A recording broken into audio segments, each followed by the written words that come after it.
Hey, what's up, guys? Welcome to the channel. This Saturday is UFC 271. In the main event, we have Israel Adesanya versus Robert Whittaker 2 for the middleweight title. This is a rematch from 2019 where Israel Adesanya brutally TKO'd Robert Whittaker in the second round and took his middleweight championship. And I've already done a full breakdown and prediction for this fight on the channel. If you guys want to go check it out after this, I will link it down in the description as well as the end cards.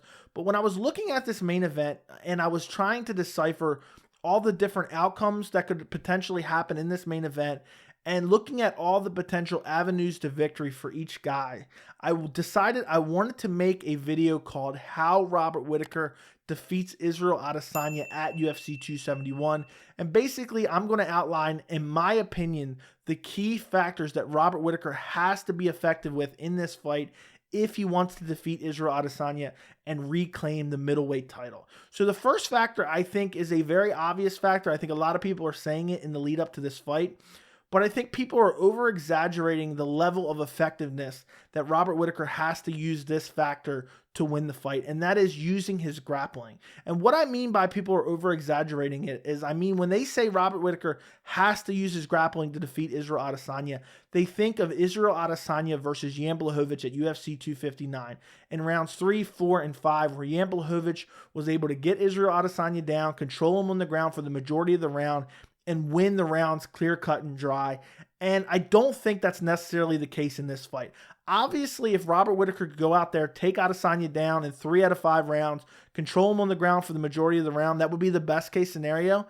But I don't think that is to the extent he has to use the grappling to help him win this fight. And what I mean by that is, I've talked about this extensively on the channel, whether it be prediction videos, live streams, other videos, where you have a fight where one guy comes in and on paper he's clearly the superior striker.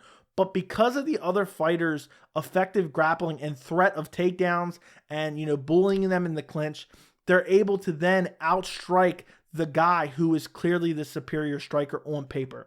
And we've seen that in the Khabib Nurmagomedov versus Conor McGregor fight, where Khabib was able to drop him. And the reason he was able to drop him was because of the effective grappling. And I think Robert Whittaker has to do that in this fight. Robert Whittaker, I think we can all agree he's a great wrestler, but he is more primarily a striker. And he's a very good striker. Israel Adesanya showed in the first fight that he's a little bit better in the striking category by TKOing him in the second round.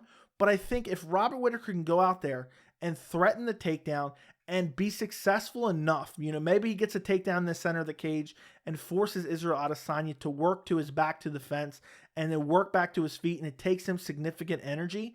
If he can get Adesanya thinking about those takedowns just enough to set up Robert Whittaker's striking, he is a very good striker. He has good power, and if he can get that edge of Adesanya's not thinking about his hands or his kicks or whatever else he might use and thinking about the takedowns, thinking about avoiding the clinch, that gives him a little bit more of an edge to potentially be able to win this fight, maybe find a finish, or just outstrike him on volume. That is very possible if Adesanya is too worried about the takedowns and grappling. Now, the next factor I have, and I think this was very obvious after rewatching the first fight, and that is Robert Whittaker has to be patient in this fight. In that second fight, he went out and he saw that Kelvin Gastelum was super successful with crazy pressure on Israel Adesanya. And I say super successful, but Kelvin Gastelum had success against Israel Adesanya. He eventually lost via decision, but it was a very close fight, an amazing fight. But I think Robert Whittaker saw that fight and he said, I am going to use that strategy. I am going to run out there, bull rush him, throw crazy combinations, and I'm eventually going to catch him like Kelvin Gastelum did. And when I catch him, I'm putting him to sleep. And that ended up not working for him. He went out there and was just trying to land the most powerful strikes he can. And we've seen plenty of times, the most successful Adesanya is when a guy is pressuring him.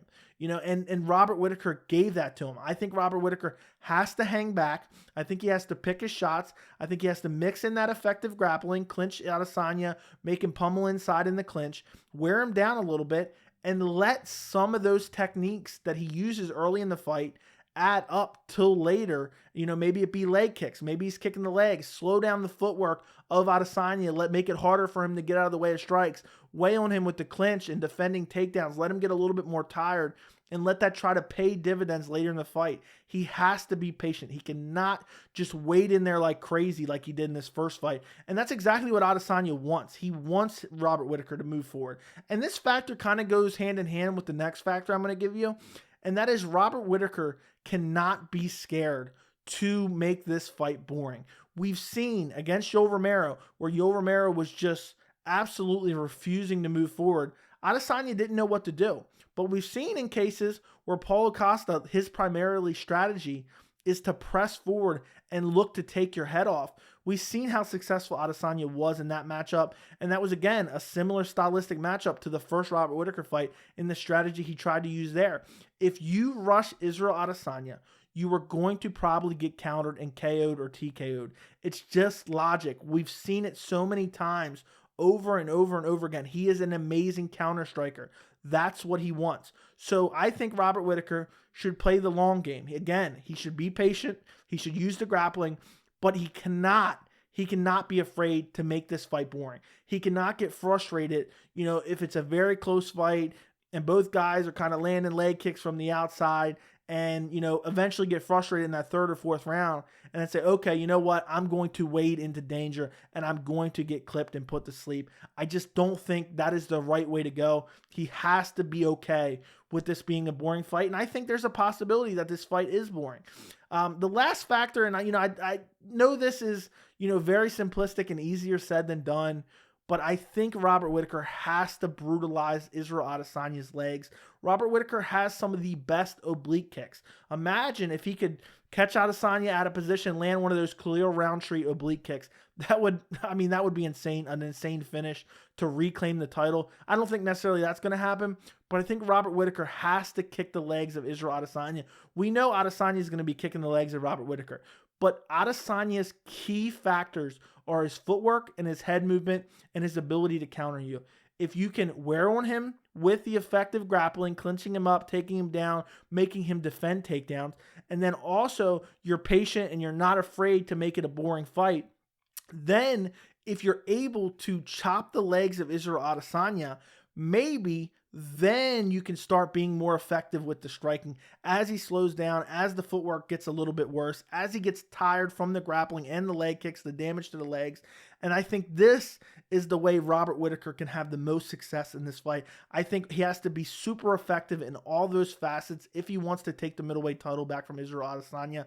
Now, if you told me you looked into a crystal ball and you know for a fact Robert Whittaker wins this fight and recaptures his middleweight title, if I had to guess the method of victory for Robert Whittaker, I would go with Robert Whittaker by decision, and I think it would be a combination of all those factors that I just gave you guys.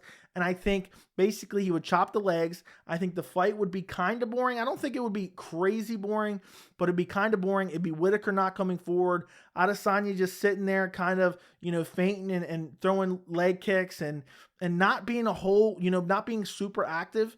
And then I think, Whittaker would kind of steal some rounds with maybe some clinch position, maybe a takedown, then Adesanya works his way right back to his feet. And I think that Robert Whittaker could win a decision using everything I said. I don't think Robert Whittaker gets a finish here. I just don't see that happening. But maybe if he uses the effective grappling, he wears Adesanya down. Maybe later in the fight, Adesanya gets a little bit sloppy and maybe gets caught with that 1-2, then high kick by Robert Whittaker. But I don't think that's a strong possibility. I think if Robert Whittaker defeats Israel Adesanya at UFC 271, he does it by decision. Guys, let me know in the comments what you think about everything I said here. Did I miss any factors that Robert Whittaker really has to incorporate in his game plan for UFC 271? Let me know what your guys' prediction is, and don't forget to check out my full breakdown and prediction for this fight. I'll link it down in the description as well as the end cards. Thank you guys so much for watching, and I will see you next time.